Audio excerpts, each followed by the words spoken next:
Now that's good. That's good. I like it. Picasso, Picasso.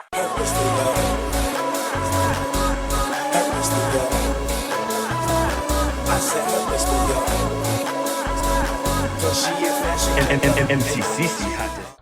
Hey guys, what's up? And welcome back to Legislation Lattes, your podcast where you get the political headlines of today translated into a coffee shop talk. I'm Amia Matthews, your political junkie, who's going to translate all the big headlines for you to understand and you not have to bog your mind too much. Today's topic is going to be Iran, because the world thought this year is not already too stressful for them. You probably see Iran on your headlines, on your TV, in the news, and you probably see the nuclear threats, the women-led protests, or just the Middle East tensions that potentially could ripple the entire earth. So we're going to talk about that and dissect it and kind of figure out what's going on and why it would affect us in America. And today's drink is going to be an iced Biscoff matcha latte. All right, to start off with our drink, just so I can get into the topic while I'm making it, I have these matcha packets that I'm pretty sure are from like TJ Maxx or Amazon. You really can get them anywhere. Sometimes they're in like a little like container that you can scoop up, but I have the tubes.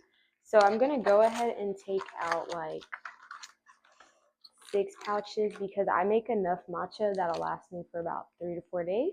So I just use a lot of it. But you can use like 1 or 2 packs if you only want to make some for that day. But I'm gonna go ahead and make some for like the rest of the week. Yeah, I just pour it into like a little regular bowl, like the same type you would eat your cereal in. Nothing crazy. I mean, there is a matcha bowl, but it's in storage. But you literally can just use a regular bowl. You don't have to use anything crazy. Okay, so getting more into Iran. Iran is a country that's in the Middle East, and they've had a bit of tension with America since like 1979. The Islamic Revolution is where they threw out their old Shah, which is basically like a king, and then they established what's it called? A Islamic Republic instead. And fast forward to the present, there's 3 major storylines that kind of go into this whole story, and I'm going to break down all 3 so that you get a clear mind of what's really going on between us, Iran, and like the other countries that are kind of involved with whatever's going on right now. So the first storyline is basically Iran and all the nuclear drama. Iran, for decades, has been trying to deal with like nuclear, capabilities and stuff like that. And the West was not so sure about it.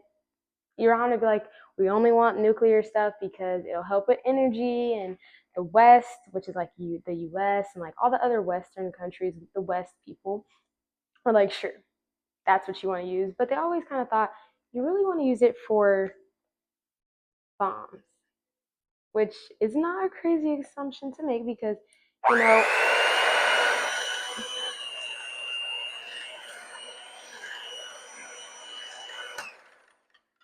my bad, which is not a crazy assumption to make due to all the things that can be done with nuclear bombs. So then US and the other countries who kind of had a problem with it, and in 2015, why did I say 2015? 2015, struck a deal with Iran, and they were like, hey, we'll ease our sanctions on you. And sanctions are basically like, not threats, but like, how do I explain it? It's like things that they are going to take away or going to do so that Iran will change its behavior. So it's like if you're acting up in school and your mom's like, okay, no phone.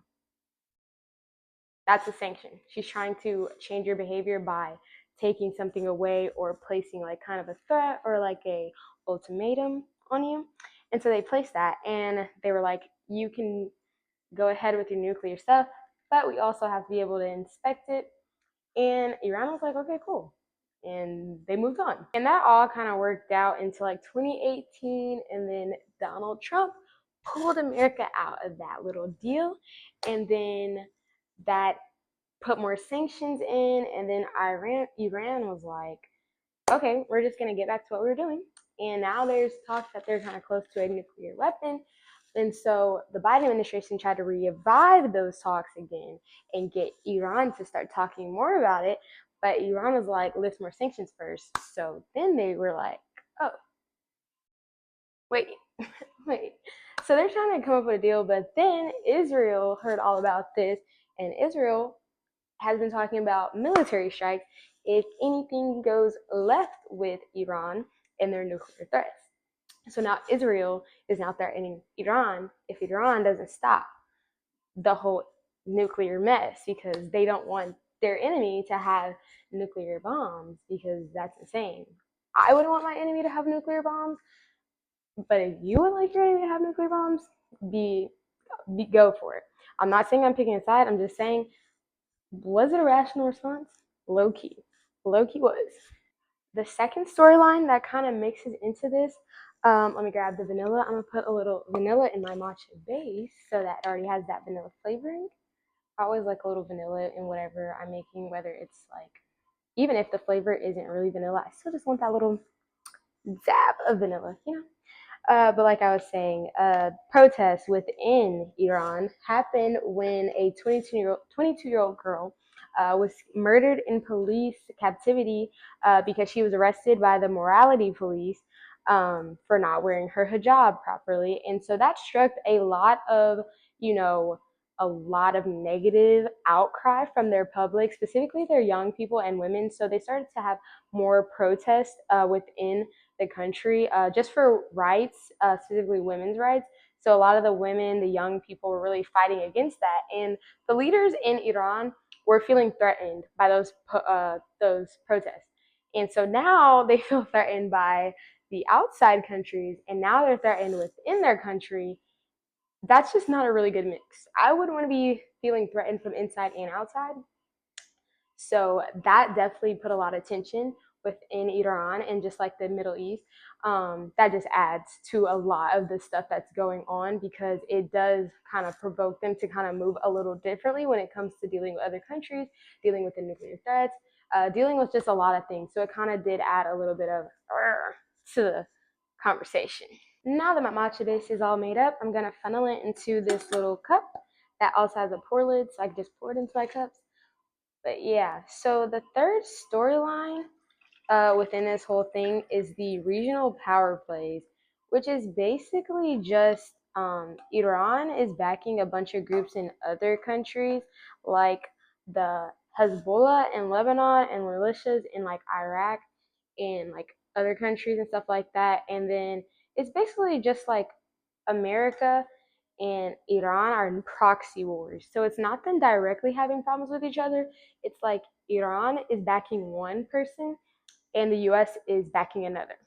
So it's kind of like they're beefing by association. It's like when like one friend group at school, like one girl at school is like not liking this girl. So now her friends don't like her, or her friends, and her friends don't like her or her friends. They don't really dislike each other.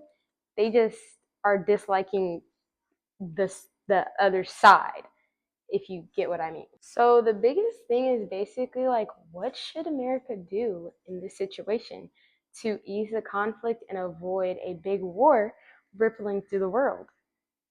And there's like three different people when it comes to this situation. So one person at a coffee table is like, let's just let Iran do whatever they want. It's not really our problem. We don't live there. Then another person at another coffee table overhears them, and they're like, no, we can't let countries that hate us have nukes and run wild.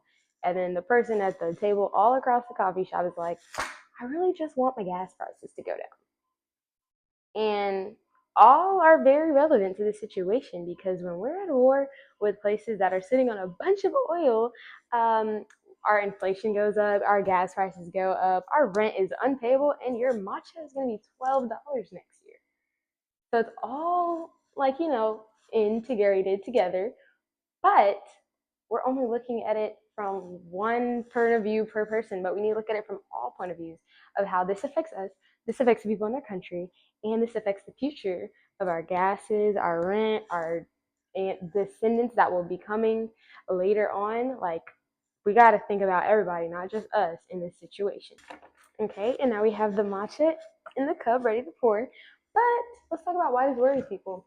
So if Iran gets a bunch of nuclear weapons, that's going to trigger like a nuclear weapon race, because then Saudi Arabia is going to be like, hey, let us get some weapons. Let us up the gun with them so that they can stay neck and neck and no one has an advantage. So if they get nuclear weapons, they're going to nuclear weapons, and they're going to want more, and then they're going to want more, and then now everybody has nuclear weapons, and they're all beefing. So those nuclear weapons would get used eventually if we don't stop them. But we got to stop them.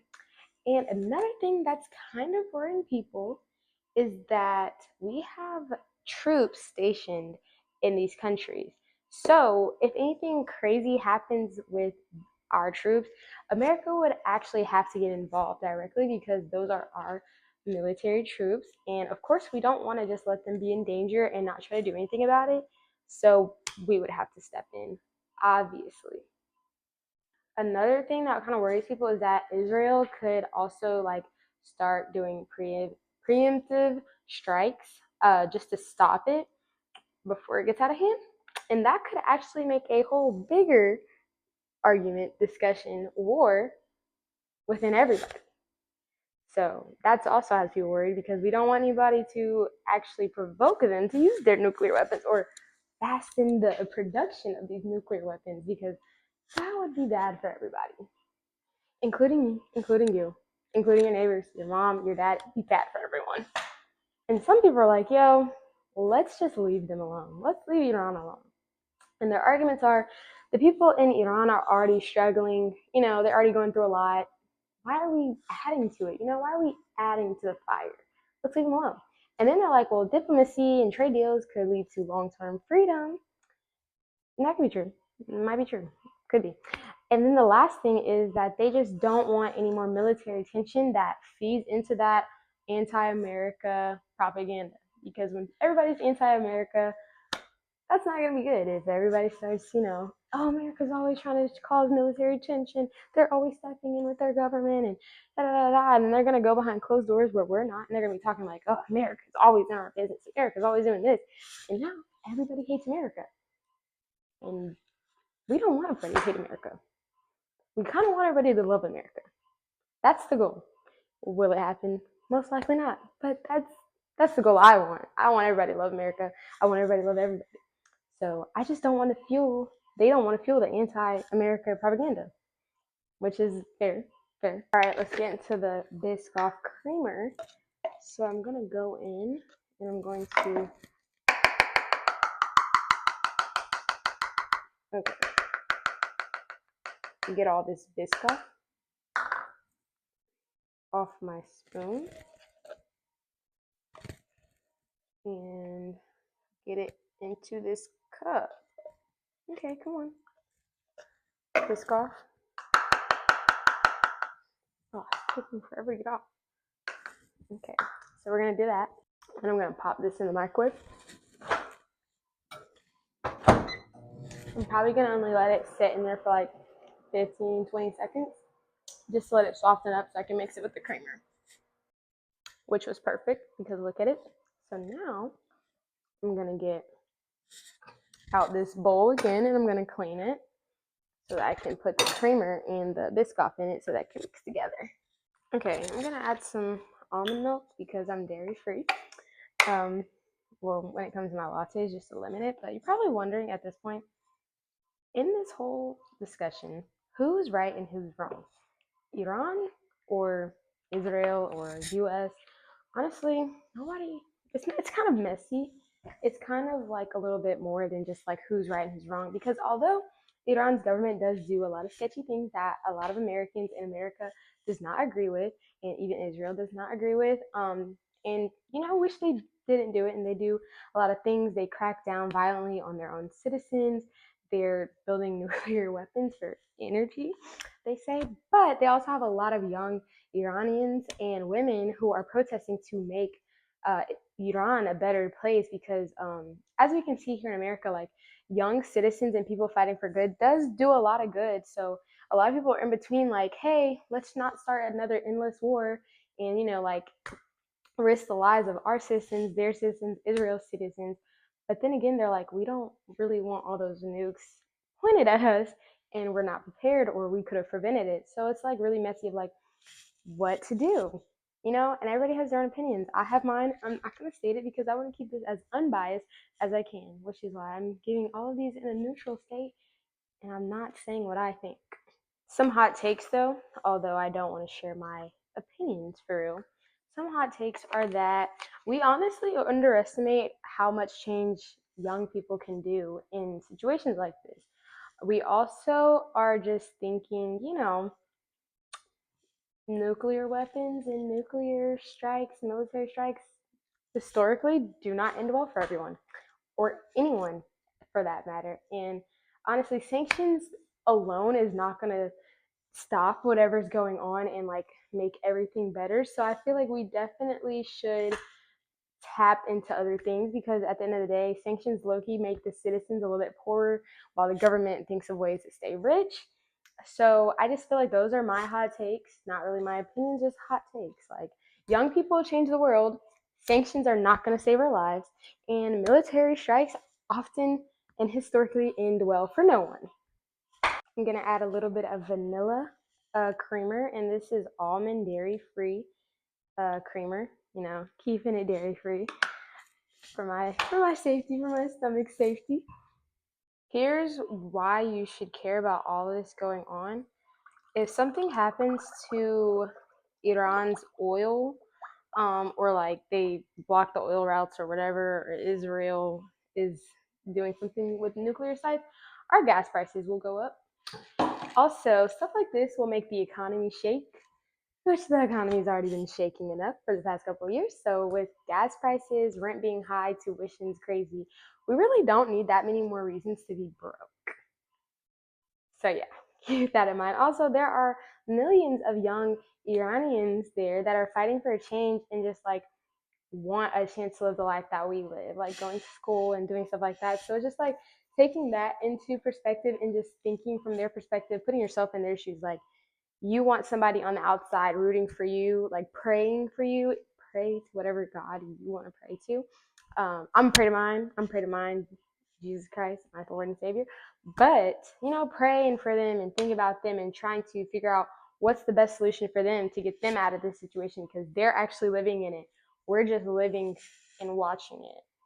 So it's a little bit different. So just thinking about them as well as why we should care, why I low-key care, because politics for me is just fighting for human rights, fighting for everyone to live a good life. So I don't think about politics as a business standpoint. I think about it as a human standpoint and just thinking about like the people that this affects, even if it doesn't affect me, just thinking about who it's going to affect and how it's going to affect them and how I can prevent it. Because since it's not affecting me, obviously I have an advantage. So just being able to be here spreading this word is helping people be educated on what's going on and like making them aware, making them want to know like how can I help, what else is going on, how can we just getting them aware. So just thinking about them, the people in it. All right, I'm gonna pour that creamer mix that I made into the cup. Ooh, okay, got my matcha babe cup, and now I'm gonna pour some of my shake it a little bit just in case some of the matcha's at the bottom. Watch this mix.